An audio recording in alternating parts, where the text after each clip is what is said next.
In this lecture, you will learn how to create a web view for opening game URL into our Android project. Okay, so let's start it.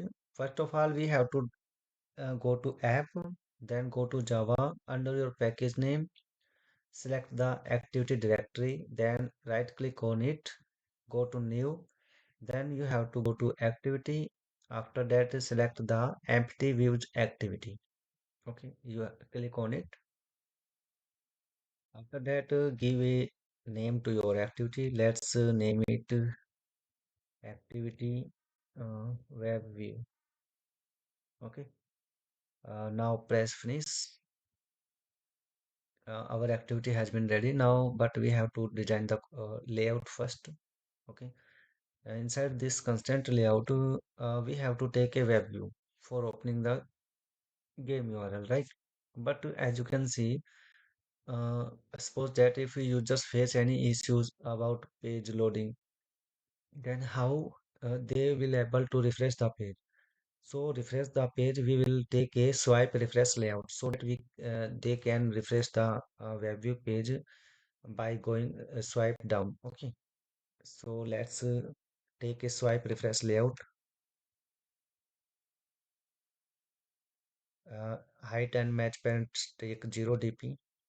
Okay, after now we have to use a constant property to make it fit to the user's device width and height. Okay, so let's top to top parent.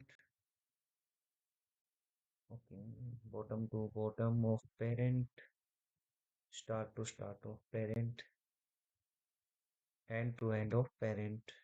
Fine. Now close it. Okay.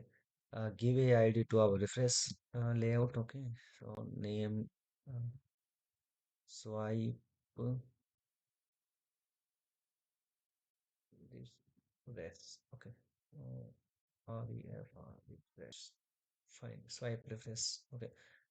Now it is fine. Now inside this swipe refresh layout, we have to take a web view. Okay, so let's call a web view height and width match parent.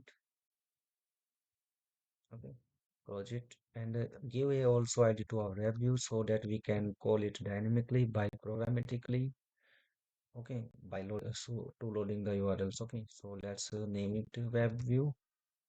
Okay, fine. It is fine. Now this is ready. Okay, there is no issue at all.